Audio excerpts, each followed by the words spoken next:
নমস্কার। শ্রবণ নাটক মালঞ্চ, মূল কাহিনী রবীন্দ্রনাথ ঠাকুর, শ্রুতি নাট্যরূপ অনামিকা, চরিত্র চিত্রায়নে আদিত্যর ভূমিকায় কল্লোল এবং নিরুর ভূমিকায় সংঘমিত্রা ভট্টাচার্য, শব্দ সংযোজন ও প্রক্ষেপণ কল্লোল। নাটক মালঞ্চ।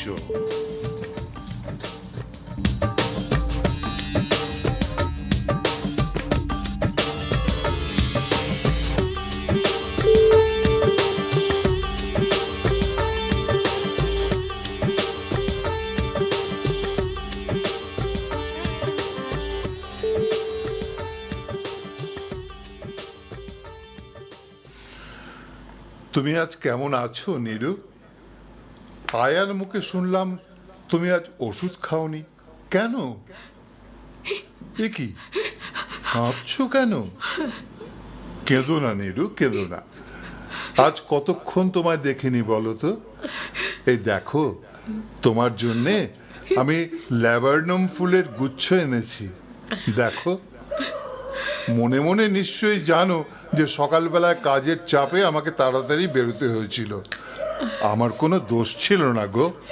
অত নিশ্চয় করে কি করে জানবো বলো? আমার কি আর সেদিন আছে? দিনের কথা হিসেব করে কি লাভ বলো তো? তুমি তো আমার সেই তুমিই আছো। আছে আমার সকল, তাতেই ভয় করে গো। জোর পাইনি যে মনে। অল্প একটু ভয় করতে ভালো লাগে না?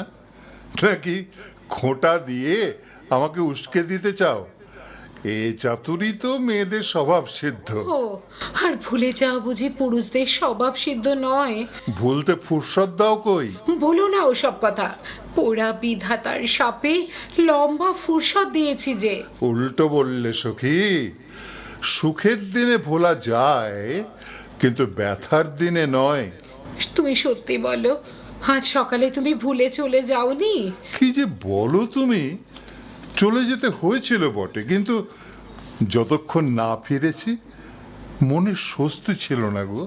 উফ, কেমন করে বসেছো তুমি? তোমার পা দুটো বিছানায় তোলো। বেরি দিতে চাইছো?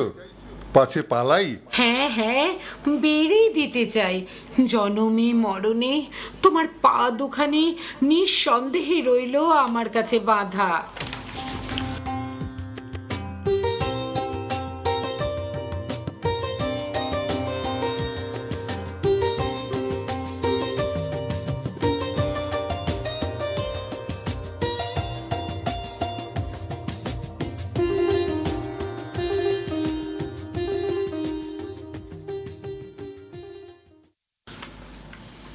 সরলা, সরলা, আরে নীরুকে ওষুধ দাওনি আজ?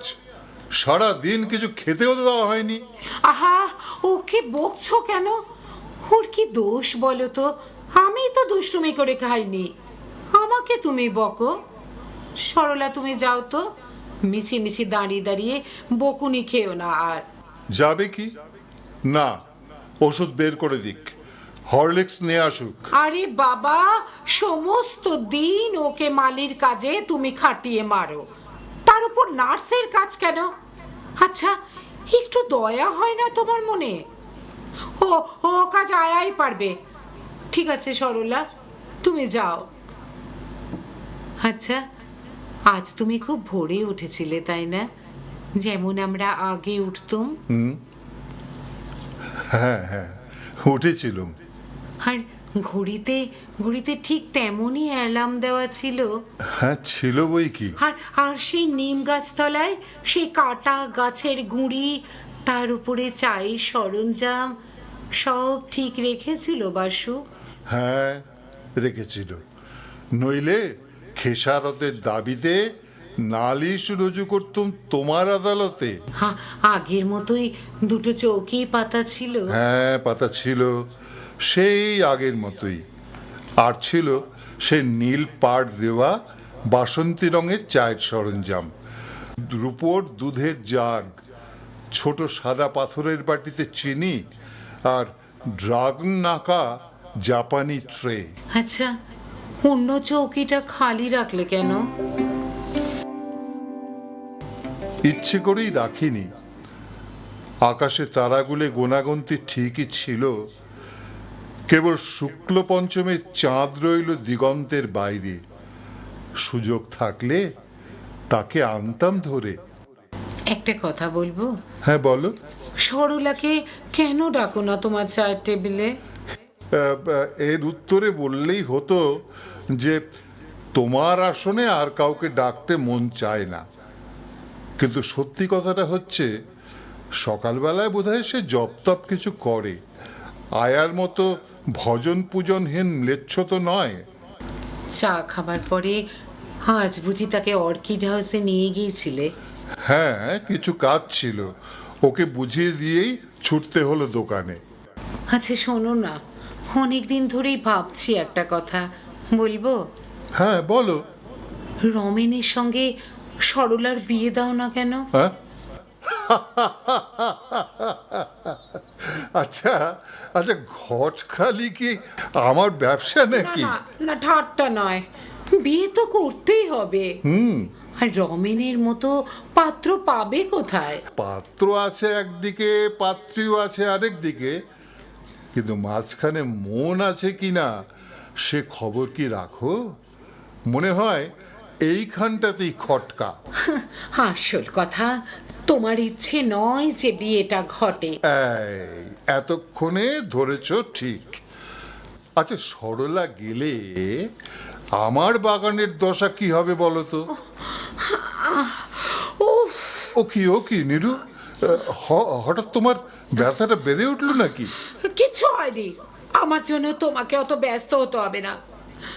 আমাদের বিয়ের পরেই ওই অর্কিড ঘরের প্রথম পত্তন। তারপর দিনে দিনে আমরা দুজনে ওটাকে সাজিয়ে তুলেছি। ওটাকে নষ্ট করতে তোমার মনে কি একটুও লাগে না? সরলা কি জানে ফুলের বাগানে? বলো কি, সরলা জানে না যে মেসমশাইয়ের ঘরে আমি মানুষ, তিনি যে সরলার জেঠামশাই? তুমি তো জানো, তাঁরই বাগানে আমার হাতে খড়ি। তিনি বলতেন তার সব কাজে সরলা ছিল তার সঙ্গী। আর তুমি ছিলে সঙ্গী। আর এমনই ও মেয়ের পয়ে যে সেই বাগানেই তোমার মেজমশাইয়ের সর্বনাশ হয়ে গেল। আমার তো তাই ভয় করে। অলক্ষণে মেয়ে একটা, মাঠের মতো কপাল, ঘোড়ার মতো লাফিয়ে লাফিয়ে চলে। মেয়ে মানুষের পুরুষালী বুদ্ধি ভালো নয়, বুঝলে? হতে সংসারের অকল্যাণ হয়। ও কি কথা বলছো নিরু? মেসমশাই শুধু বাগান করতেই জানতেন, কিন্তু ব্যবসা বুদ্ধি তার ছিল না। এতে সরলার দোষ কোথায়? তাই তো, তাহলে তুমি সরলাকে বিয়ে করলে না কেন? শোনো কথা, আরে বাবা, বিয়ের কথা কোনোদিন আমার মনেই আসেনি। মনে আসেনি? এই বুঝি তোমার কবিত্ব? জীবনে কবিত্বের বালাই প্রথম দেখা দিল যেদিন তোমাকে দেখলুম। তার আগে আমরা দুই বুনোয় মিলে দিন কাটিয়েছি বনের ছায়ায়। হেই, সত্যি বলো তো, সরলাকে তুমি ভালোবাসতে না? হ্যাঁ, নিশ্চয়ই বাস্তব। আমি কি জড় পদার্থ নাকি? জানো, একদিন সরলার মুখে ছিল উজ্জ্বল হাসি। মনে হতো যেন পাখির ওড়ার ছন্দ ছিল ওর পায়ের চলার মধ্যে। আজও চলেছে বুক ভরা বোঝা বয়ে বয়ে, তবুও ভেঙে পড়েনি, একদিনের জন্যেও দীর্ঘ নিঃশ্বাস ফেলেনি। থামো গো থামো, অনেক শুনেছি ওর কথা। আমার কাছে আর বলতে হবে না। অসামান্য মেয়ে, তাই তো বলছি ওকে বারাসাতের মেয়ে স্কুলের হেডমিস্ট্রেস করে দাও। তারা তো কতবার বলছে। বারাসতের মেয়ে স্কুল কেন? আরে আন্দামানেও তো আছে। না না, ঠাট্টা নয়। সরলাকে তুমি অর্কিড ঘরের কাজ দিতে পারবে না। কেন, কি হয়েছে? আমি তোমাকে বলে দিচ্ছি, সরলা অর্কিড ভালো বোঝে না। আমিও তোমাকে বলে দিচ্ছি, সরলা আমার চেয়ে অর্কিড ভালো বোঝে। আচ্ছা আচ্ছা, বেশ, মনে হয় আমার চেয়ে ঢের ভালো বোঝে, এমনকি তোমার চেয়েও। কিন্তু তবু বলছি, ওই অর্কিড ঘর কেবল তোমার আর আমার, ওখানে সরলার কোনো অধিকার নেই। কপাল দোষে আজ আমি নয় বিছানায় পড়ে আছি, কিন্তু দোহাই তোমার, তুমি সারা বাগান সরলাকে দিয়ে দিতে পারো। কেবল কেবল অল্প একটু রেখো আমার জন্য, যেটুকু আমায় উৎসর্গ করা। কেঁদো না নীরু, কেঁদো না। বলো কি করব? তুমি কি চাও সরলাকে বাগানের কাজে আমি না রাখি?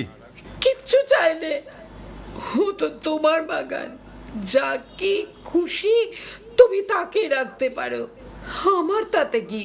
নীরু, নীরু, এই কথা তুমি বলতে পারলে? এই বাগান আমার, তোমার নয়। আমাদের মধ্যে এই ভেদ বুদ্ধি এলো কবে থেকে? যবে থেকে তোমার রইল বিশ্বের আর সমস্ত কিছু, আর আর আমার রইল এই ঘরের কোণ, এই রোগ সজ্জা। আমার এই ভাঙা প্রাণ নিয়ে দাঁড়াবো কিসের জোরে তোমার ওই আশ্চর্য সরলার সামনে? আমার সে শক্তি আজ কোথায় যে তোমার সেবা করি, তোমার বাগানের কাজ করি? নীরু, নীরু, আগে তো তুমি এমন ছিলে না। বাগানের ব্যাপারে কত পরামর্শ নিতে সরলার কাছে। আগে তো ওরা তো গুমুর ছিল না গো, কিন্তু বিধাতা যে আজ আমার দিকেই অন্ধকার করে দিলে, তাই তুমি ভাবছো ও এত জানে তত জানে, অর্কিড চিনতে আমি ওর কাছেই লাগিনে। আমি যে নীরুকে চিনি, এ যেন তার কথা নয়, এ যেন আর কেউ। না গো না, সেই নিরুই বটে, তার কথা এত দিনেও তুমি বুঝলে না। জানো, বিয়ের পর যেদিন আমি জেনেছিলাম তোমার বাগান তোমার প্রাণের মতো প্রিয়, সেই দিন থেকে ওই বাগান আর আমার মধ্যে ভেদ রাখিনি একটুও, একেবারে এক হয়ে গেছি ওর সঙ্গে। জানি বই কি, আমার সবকিছু নিয়েই তো তুমি। রাখো সব কথা, আজ তো দেখলুম ওই বাগানের মধ্যে অনায়াসে প্রবেশ করলো আর একজন। আমি হলে কখনো তা করতে দিতুম না। ওর অহংকার দিয়ে তুমি প্রতিনিয়ত অপমান করছো আমাকে, যখন আমি মরতে বসেছি, যখন উপায় নেই নিজের শক্তি প্রমাণ করবার।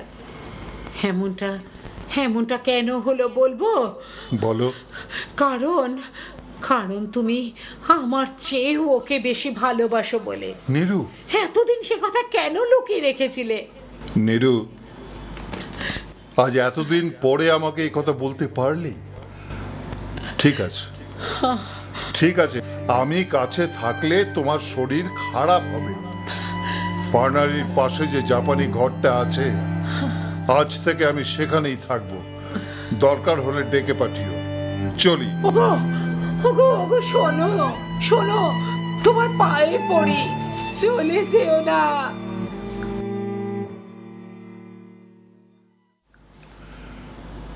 নীরু, নীরু, তুমি তুমি এসেছো? তুমি এসো এসো এসো।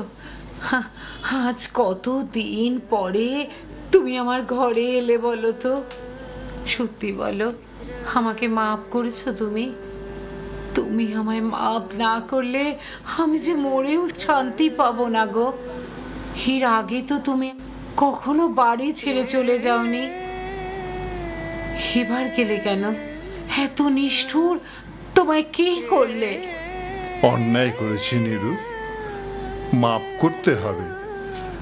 তোমার ব্যথা কি আমি বুঝি নে? রমেন ঠাকুরকে বলেছিলাম সরলাকে নিয়ে এ ঘরে আসতে, ও এত দেরি করছে কেন? ও ও, ওই তো এসে গেছে। এসো এসো সরলা, এসো, ভেতরে এসো। থাক থাক থাক বোন, প্রণাম করতে হবে না। এসো, আমার পাশে বসো। হাই, শুনছো? শোনো না, হ্যাঁ বলো।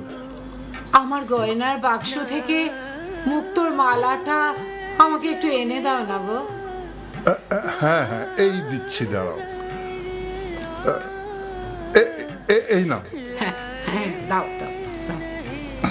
জানো সরলা, একদিন ভেবেছিলাম যখন আমায় চিতায় দাহ হবে তখন মালাটি যেন আমার গলায় থাকে, কিন্তু তার চেয়ে এই ভালো আজ আমার হয়ে এই মালা তুমি গলায় পড়ে থেকো সেই দিন পর্যন্ত, কেমন?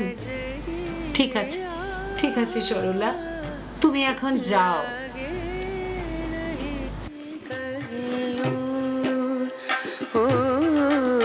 नजरिया लागे नहीं कहियो,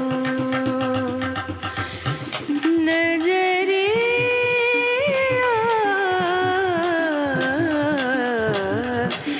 लागे नहीं कहियो, लागे नहीं कहियो, लागे नहीं कहियो।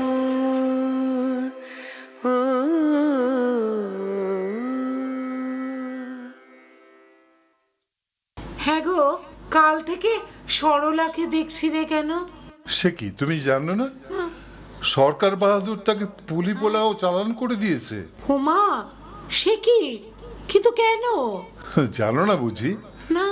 আরে সে যে রমেনের সাথে বিপ্লবীদের দলে নাম লিখিয়েছিল, শ্রদ্ধানন্দ পার্কের এক সভা থেকে পুলিশ তাদের ধরে নিয়ে যায়। তাই? হ্যাঁ, সরলাকে পাঠায় পুলি পোলাও আর রমেনকে পাঠায় হরিণবাড়ি। ও, যাকগে, নিরু, নিরু নাও, ওষুধটা খেয়ে নাও। ডাক্তার বলে গেছে ঘন্টায় ঘন্টায় ওষুধ খেতে হবে। উফ, খুব হয়েছে, আমাকে আর ওষুধ খাওয়াতে হবে না। তার থেকে বরং বাগানের কাজে একটু মন দাও দেখি।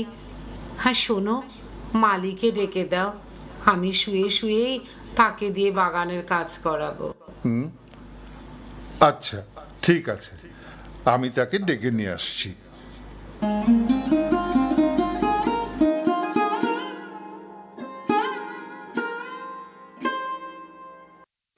নিরু, নিরু শুনছো, খবর আছে? কি গো, কি হয়েছে?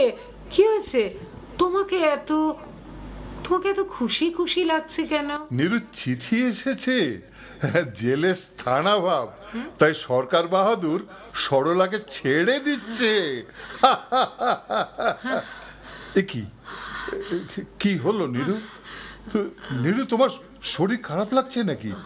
আয়া, আয়া, একবার ডাক্তারবাবুকে ডেকে আনো না। ও, ছেড়ে দিচ্ছে, তাই নাকি? ও, তা ভালোই হলো। জানো, সরলার ওপর আমি অনেক অন্যায় করেছি, তবে তোমার পায়ে ধরে বলছি গো, আর অন্যায় করব না। আমাকে মাফ করো, আমাকে মাফ করো তুমি। কিন্তু কিন্তু আমাকে ভালোবাসো, একটু ভালোবাসো তুমি আমাকে। তুমি দেখো, তুমি ভালোবাসলে তুমি যা চাও আমি সব করব, সব করব আমি। নিরু, নিরু চেয়ে দেখো, সরলা এসেছে। সরলা এসেছে? থাক থাক থাক, প্রণাম করতে হবে না। বসো বসো সরলা, বসো। এবার এবার সেই মালাটা আজ আমি তোমায় পরিয়ে দিই। এসো। না না না না না, আমি পারলুম না, আমি পারলুম না। এই মালা আমি দিতে পারবো না, কিছুতেই পারবো না, পারবো না। এখানে তোর জায়গা হবে না, জায়গা হবে না তোর রাক্ষসী, এখানে তোর কোনো স্থান নেই। আমি আমি থাকবো এখানে, আমি আমি থাকবো আমি থাকবো এখানে। পালা, এক্ষুনি পালা, নইলে নইলে দিনে দিনে শির বিধবো তোর বুকে, শুকিয়ে ফেলবো তোর রক্ত।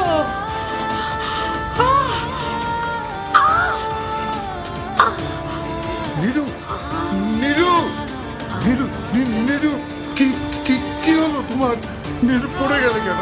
Niru, doctor, doctor, doctor, Niru, Niru কথা বলছে না কেন?